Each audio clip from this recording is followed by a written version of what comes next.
This video is sponsored by Buy Mode Shopping app. Buy Mode Shopping app application அப்படிங்கிறது one of the online shopping app.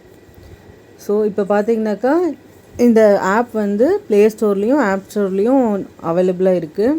உங்களுக்கு வேணும் அப்படின்னா by mode e shopping அப்படின்னு type பண்ணி நீங்கள் download பண்ணிக்கலாம்.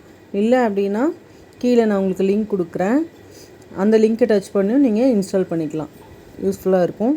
Thank you. 75 வீடுகள் உள்ள கிராமத்தில் 51 IAS IPS அதிகாரிகள் பணிபுரிந்து வரும் அதிசயம். விண்வெளி, அணு ஆராய்ச்சி என உயரிய பதவியில் கொடிகட்டி பறக்கும் கிராமத்தினர் இந்தியாவுக்கே எடுத்துக்காட்டாக இருக்கும் அந்த அதிசய கிராமம் எங்குள்ளது? பயிற்சி மையமே இல்லாமல் எப்படி இவர்கள் சாதிக்கின்றனர்? வாருங்கள் விரிவாக இந்த வீடியோவில் பார்ப்போம்.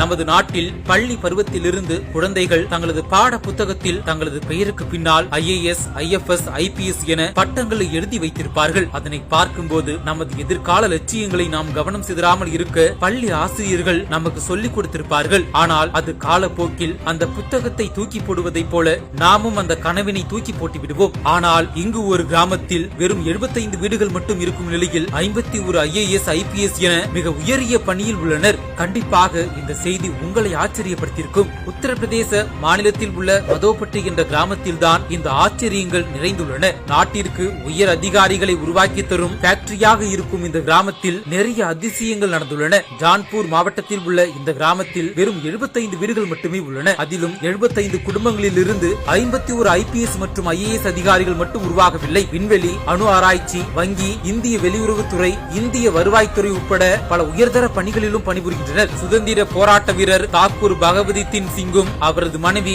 ஷாம்ரதி சிங் இருவரும் இந்த கிராமத்தில் 1917ஆம் ஆண்டுகளில் குழந்தைகளுக்கு கல்வி கற்பிக்க தொடங்கினர். ஆரம்பத்தில் ஷாம்ரதி பெண்களின் கல்வியில் கவனம் செலுத்திய நிலையில் பின்னாளில் ஆண்கள் சிறுவர்களும் கல்வி கற்க தொடங்கினர். கல்விக்கான முக்கியத்துவத்தை அக்காலகட்டத்தில் கிராம மக்கள் உணர்ந்ததன் விளைவே கிராமத்தின் இன்றைய நிலை. அது மட்டும் இல்லாமல் கிராமத்தைச் சேர்ந்த சில இளைஞர்கள் இஸ்ரோ, பாபா அணு ஆராய்ச்சி மையம் மற்றும் உலக வங்கி ஆகியவற்றிலும் பணிபுரிந்து வருகின்றனர். கிராமத்தில் அதிகாரிகளின் எண்ணிக்கை அதிகமாக இருப்பதால் உள்ளூரில் திருவிழா நாட்களின் போது முழு கிராம சாலைகளையும் சிவப்பு மற்றும் நீல விளக்குகள் கொண்ட கார்கள் அலங்கரித்து விடுமாம். சுதந்திர காலத்திலேயே கல்வியின் முக்கியத்துவத்தை இவர்கள் உணர்ந்ததால் இந்த அளவுக்கு கிராம மக்களின் வாழ்க்கையை மாற்றியுள்ளது.